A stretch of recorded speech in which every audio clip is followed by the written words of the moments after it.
السلام عليكم. وعليكم السلام ورحمة الله. الحمد لله كفى وسلام على عباده الذين اصطفى. أما بعد فأعوذ بالله من الشيطان الرجيم. بسم الله الرحمن الرحيم.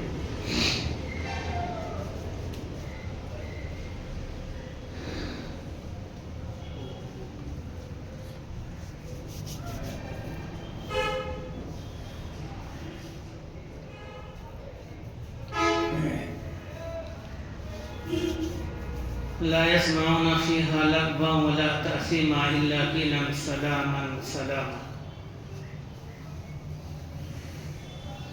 إن للمتقين مفازا حدائق أعنابا وكواعب أترابا وكأسا دهاقا لا يسمعون فيها لغوا ولا كذابا جزاء من ربك عطاء حسابا. وقال سبحانه وتعالى في موضع آخر: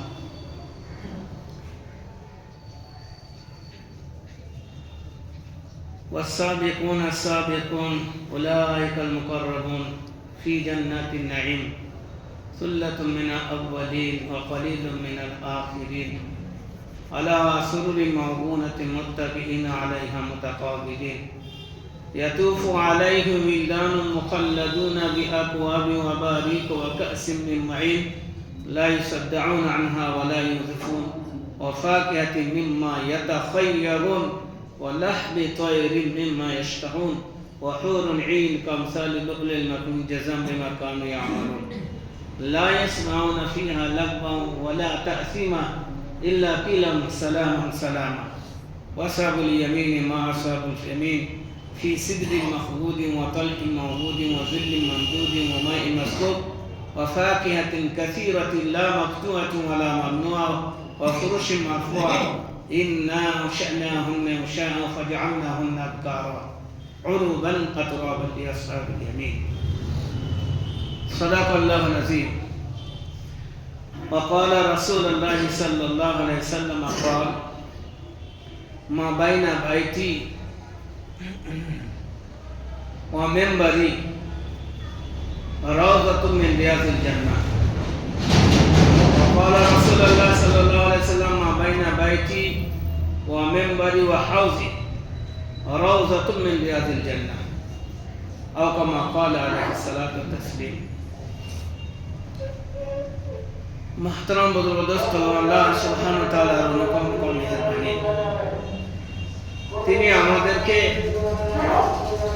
খুব সুযোগ দিয়ে রেখেছেন, সুবিধা দিয়েছেন, আর তৌফিক দান করেছেন। তার মেহেরবানি দয়া কৃপায় আমরা তার ঘরে আসতে পেরেছি।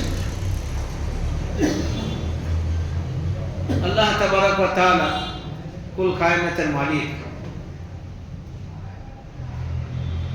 রব্বে করিম আপনাকে আমাকে বড় ভালোবেসে বিশ্ব নবী সাল্লাল্লাহু আলাইহি সাল্লামের উম্মতি করলেন, আর বিশ্ব নবী সাল্লাল্লাহু আলাইহি সাল্লামের মর্তবা রুতবা আল্লাহ তাবারক ওয়া তাআলা উম্মতকেও বুঝিয়ে দিলেন যে নবী আপনি আমি পেয়েছি, সে নবীর সঙ্গে আল্লাহ তাবারক ওয়া তাআলা হওয়ার পূর্বে থেকে দুনিয়া থেকে বিদায় নেওয়ার পর এবং বিদায়ের পরে হাসরের ময়দান এবং জান্নাত আর তার ইজ্জত আর সম্মানের কথা আবাদান আবাদান আল্লাহ তাবারক ওয়া তাআলা ঘোষণা করেন। যে জাতের সাথে আল্লাহ তাআলা যে সৃষ্টির সম্পর্ক ওই জাতের সাথে হবে, ওই ব্যক্তির সঙ্গে হবে যিনি হলেন আল্লাহ সব থেকে প্রিয় জনাবে মুহাম্মদ রাসূলুল্লাহ সাল্লাল্লাহু আলাইহি সাল্লাম। যার লিঙ্ক হবে, যার সম্পর্ক হবে যতটা গভীর, তার সাথে আল্লাহ তাবারক ওয়া তাআলা রাসূল আপনার কবর থেকে নিয়ে হাসর আর তারপরে জান্নাতে আপনাদের গভীর সম্পর্ক থাকবে। সে সময় অনেকেই চাইবে যে আমার সাথে সম্পর্ক হোক, তো আল্লাহ তার রসুলের সাথে সম্পর্ক সেখানে গিয়ে নতুন করে পাতানো যাবে না। সম্পর্ক, লিঙ্ক, যা কিছু করা সে এখান থেকে করে যেতে হবে। এই জন্যে আল্লাহ তাবারক ওয়া তাআলা আমার নবীকে এত ভালোবাসতেন, দুনিয়ার বুকে আসার পূর্বে তিনি সবাইকে সরিয়ে দিয়ে নিজে সেই রসুলের দেখাশোনা করেছেন মায়ের পেট থেকে। আবার দুনিয়া থেকে যাওয়ার পরে আল্লাহ তাআলা তার মান এবং ইজ্জত কিভাবে বাড়িয়েছেন আপনাদের বলছি ইনশাআল্লাহ। তারপরে দুনিয়ার মুখ থেকে যাওয়ার পরে হাসরের ময়দানে তার সম্মানকে কেমন বৃদ্ধি করেছেন আল্লাহ তাআলা, সমস্ত আম্বিয়ার উপরে কি ফজিলত দিয়েছেন। খুব সহজে আল্লাহ তাআলা আপনাকে আমাকে সেই নবীর উম্মতি করেছেন। খুব সহজে বড় নিয়ামত পেয়ে গেছি। আল্লাহ ওয়া কানা আল্লাহু শাকিরা আলিমা। আল্লাহ তাআলা কদর না, নেক কাজ যারা করেন, দ্বীনকে যারা বোঝেন, তাদের আল্লাহ নিজে কদর করেন। আল্লাহ নেকির কদর করনে ওয়ালা, নেকি করার তৌফিক আল্লাহ দেন। ওমা তৌফিক ইল্লা বিল্লাহ। কিন্তু ওই নেকির কদর আল্লাহ থেকে বেশি কেউ করেন না, না করতে পারবেন। একটা নেকির যে পদক, তার যে ডিমান্ড, তার মর্যাদা আল্লাহ দিতে পারেন। তো আল্লাহ তাবারক ওয়া তাআলা রাসূল যখন দুনিয়ায় এসেছিলেন মায়ের পেট থেকে, তখনও তার রাহবারি করেছেন আল্লাহ তাআলা। মা হালিমার মেয়ে আতিকা নামে একটি মেয়ে ছিল। হয়তো আতিকা বিশ্বনবী সাল্লাল্লাহু আলাইহি সাল্লামকে কোলে নিয়ে বলতেন, এটা আমার আরবি ভাই। তা আরবের ধূপ রোদ যেহেতু প্রখর ছিল, তা রোদে গেলে পরে বা এদিক ওদিক কোথায় নিয়ে গেলে মা হালিমা খুব চিন্তিত হতেন। ঠিক সেই সময়কালে একবার নিয়ে যাচ্ছে আতিকা, তো আল্লাহ রাসূল পাক সাল্লাল্লাহু আলাইহি সাল্লামের এই অল্প সময়ের জন্য চলে যাওয়া মা হালিমাকে বরদাস্ত হচ্ছিল না। আর তিনি বারবার দেখছিলেন যে ছেলেটা আমার কোথায় গেল। তা যখন ফিরে এলো, তা নিজের মেয়ে আতিকাকে খুব ধমকালেন আর খুব ডাকলেন যে তুমি এই আমার বাচ্চাকে রোদে নিয়ে গেছো, বাচ্চা রোদে পুড়ে যাবে আমাকে। তা বলছে, মা একটা কথা বলবো। বলবো, কি কথা বলবে তুমি? তা বললে, তুমি আমাকে এরকম ডাকছো কেন, এরকম ভাবে মারতে আসছো কেন?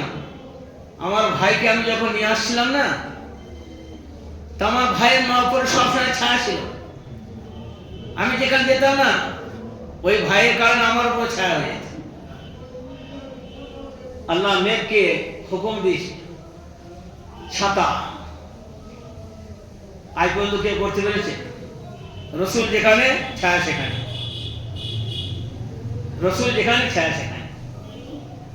তো আল্লাহ রসুল পাক সাল্লাল্লাহু আলাইহি ওয়াসাল্লাম দুনিয়া থেকে চলে যাচ্ছেন, যে জায়গাটা আমার রসুলকে রাখা হয়েছে ওটা তো জান্নাত।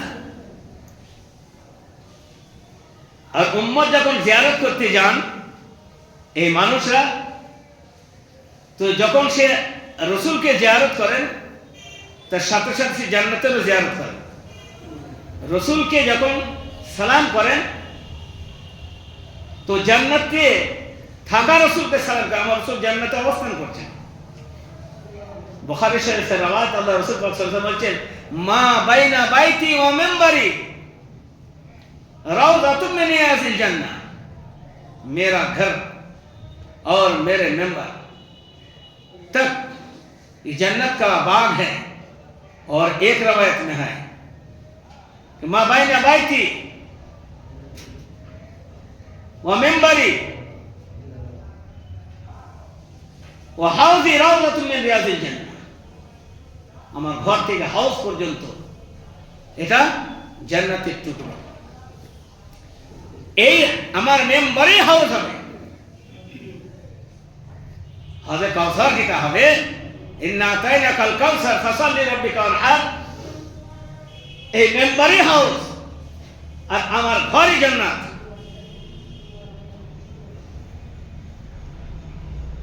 তো যে রসুলকে আপনি জিয়ারত করতে যাচ্ছেন, যারা সৌভাগ্যবান ব্যক্তি যান, তেনারা তো জান্নাতেরও জিয়ারত করেন, শুধু রসুলের জিয়ারত হয় না।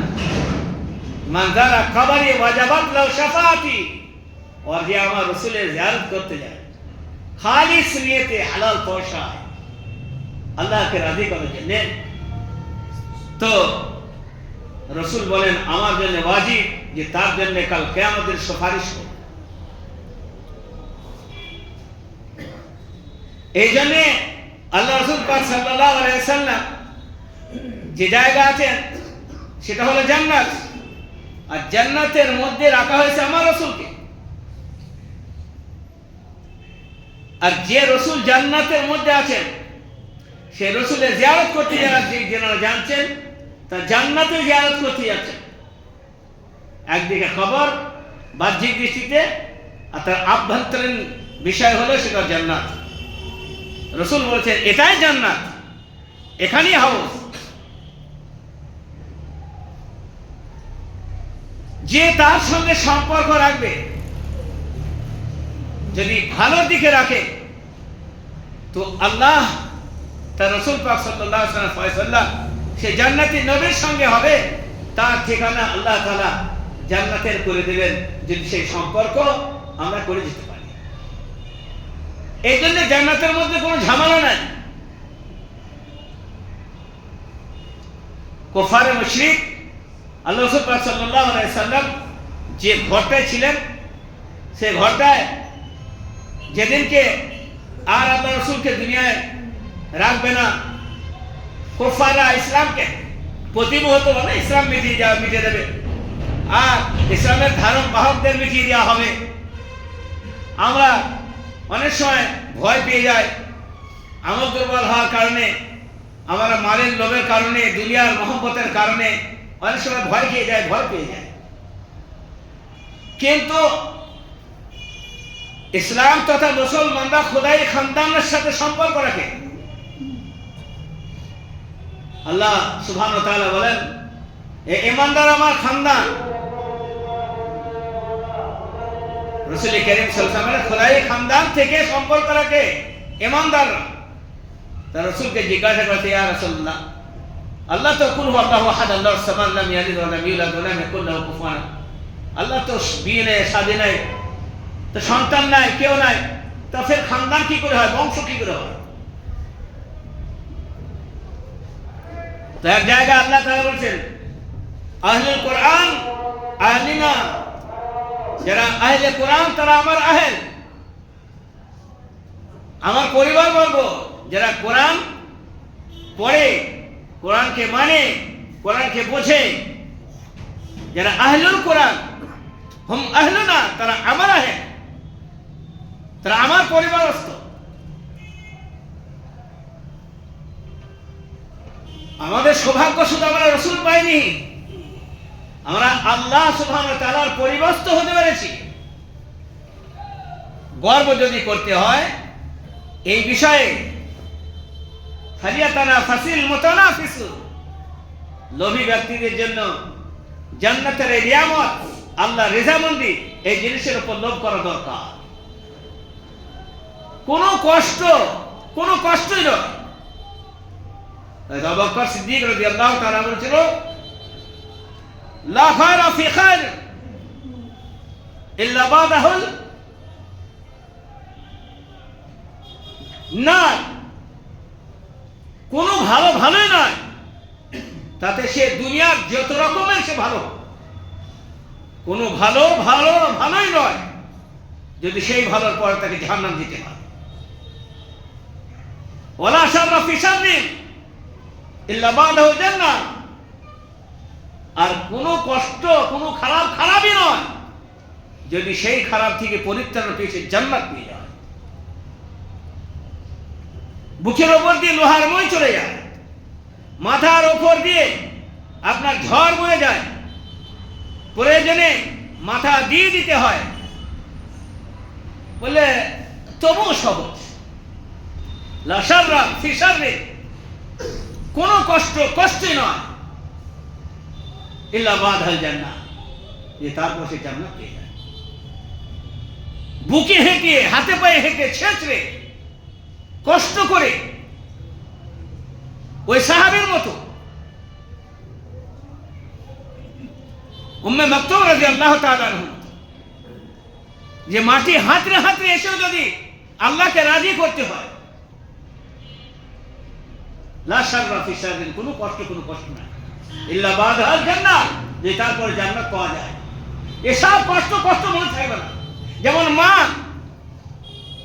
প্রসাব করার পূর্বে যে কষ্ট, আর প্রসাব হয়ে যাওয়ার পরে বাচ্চার মুখ দেখার পরে যেমন ভুলে যায়, এই দৃষ্টান্ত, এই এক্সাম্পল কোন ক্রমে ওর একটা কোনো পার্সেন্ট লাগে না, তবু বোঝানোর জন্য ভাষার ব্যর্থতা, বোঝানোর ব্যর্থতা, ব্রেনের ব্যর্থতার কারণে এই এক্সাম্পল দিতে হয়। নাহলে এক্সাম্পল ওর সাথে কোনোদিন সমন্বয় তো দূরের কথা, কোনো রকমের কোনো কাজে আর কোনো একটা পার্সেন্টে না আছে।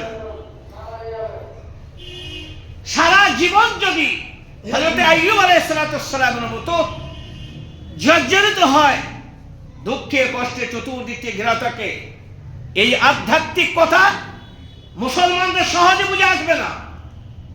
कारण नाबालिग को बालिग से क्या पता है, नाबालिग को बालिग क्या चीज होती है उसको क्या पता है। 3 মাসের পটি ছেলের পাশে যদি একটা সারা বিশ্বে বাছাই করা ছাঁটাই করা সুন্দর থেকে সুন্দর রমণী, যেটার পেছনে মানুষ জীবন দিয়ে দেয়, শুয়ে দেওয়া হয়, তার পাশে রেখে দেওয়া হয়, तो उसको क्या पता है उससे क्या मार्ग, क्या फायदा मिलेगा।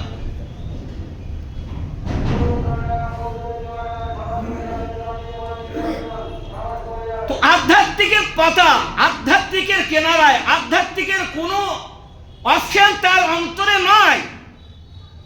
আর এই আধ্যাত্মিকের অপশন তাকে যদি বলা হয়, তা তার কথা ভেতরে হজম না হওয়াটাই স্বাভাবিক, এটাই বাস্তব। যেমন ওই নাবালক 3 মাসের শিশুর পাশে সারা ওয়ার্ল্ড ফেমাস একটা রমণী সুন্দরীকে যে রেখে দেওয়া হয়, তার কি সেটা এক বোতলের বুদ্ধির দ্বারা হাত পা ছেড়ে খেলা করা দরকার, তার কি কিংবা তার পাশে যদি 5 মাস শর্ট রেখে দেওয়া হয়, প্রয়োজন হলে একবার শিশি করে দেবে, শুশু করে দেবে, দরকার শুশু করবে, বাংলা কথা হলে মুছে দিলাম তো শোনা, ताऊ से जाए है ना। अरे नाबालिग उसको क्या पता माल और जर और दौलत और खूबसूरत जवान हसीन, क्या पता इसको, उसको कोई माने थोड़ी रखता है, वो तो हम जाने लालची।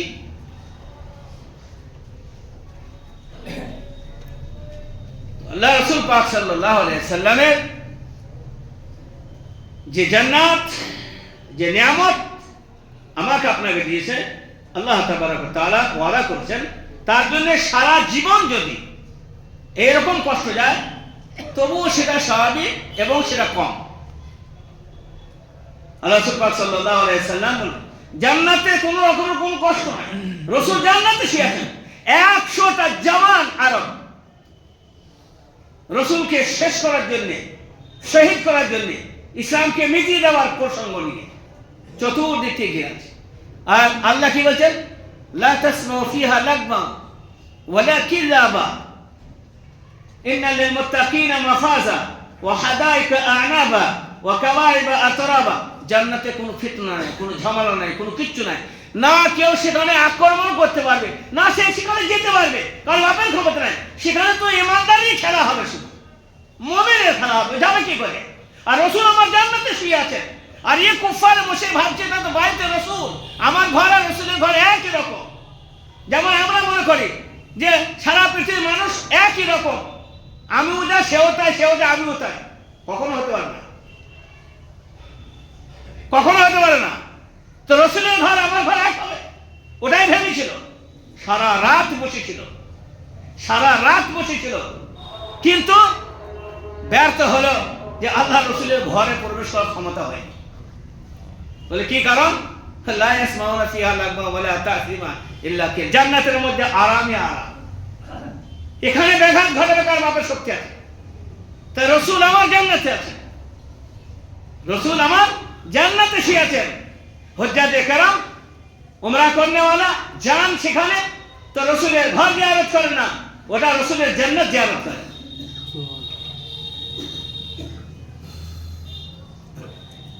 আর আমার রসুল,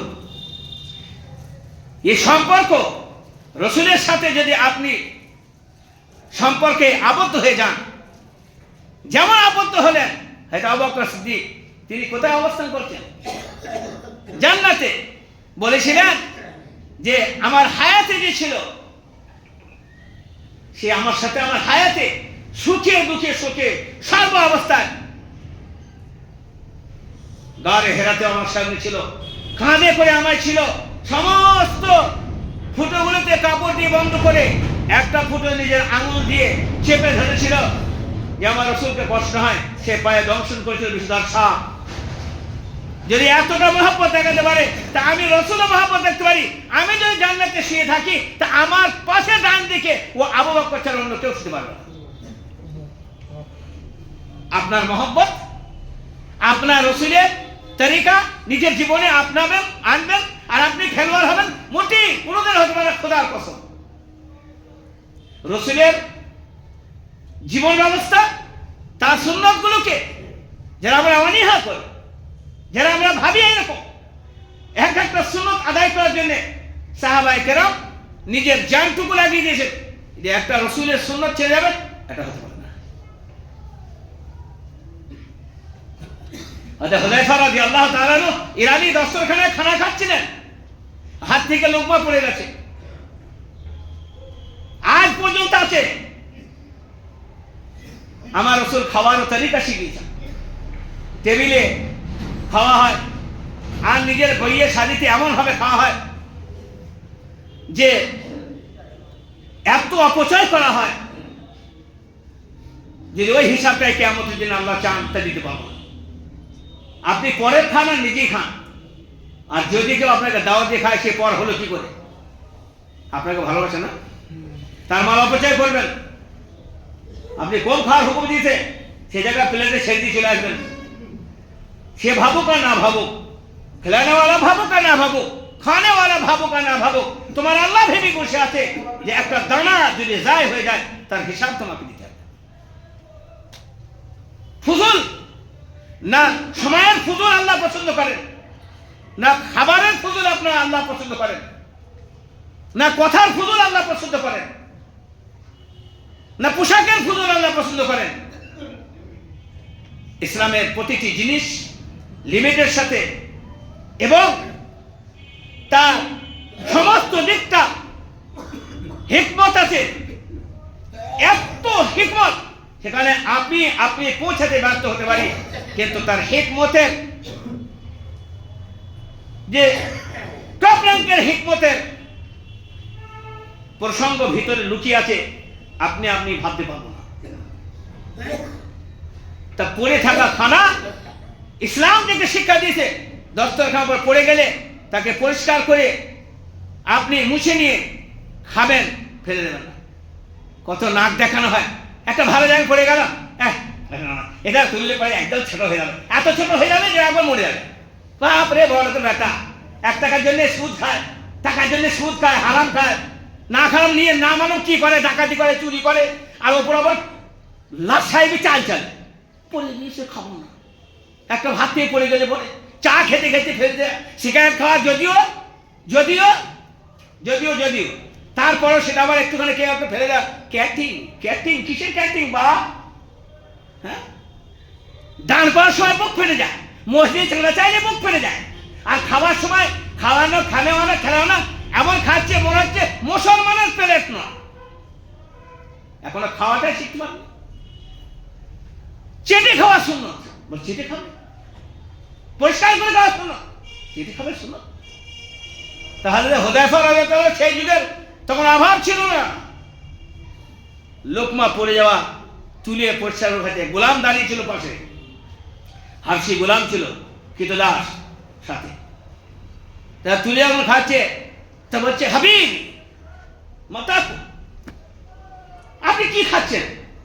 এটি মাটি থেকে কুড়িয়ে নিয়ে পরিষ্কার করে কি খাচ্ছেন হাবিব? আপনি কোথাও আছে জানেন?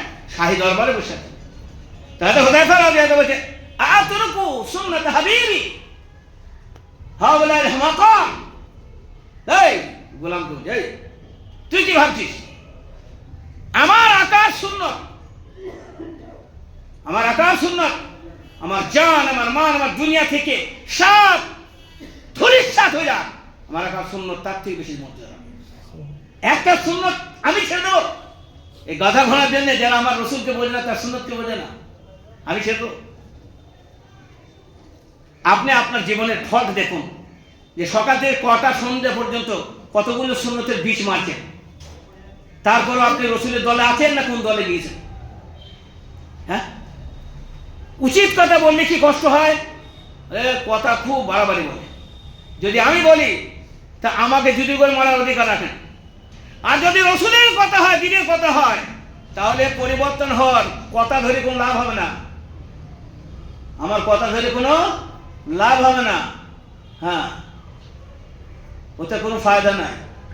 आमन्ना सब देखना, मानने में खाया रहा है, इतराने में खाया नहीं है। पॉलिसी मत करो, हाँ, टिप्पणी मत क्या करो, अमल करो।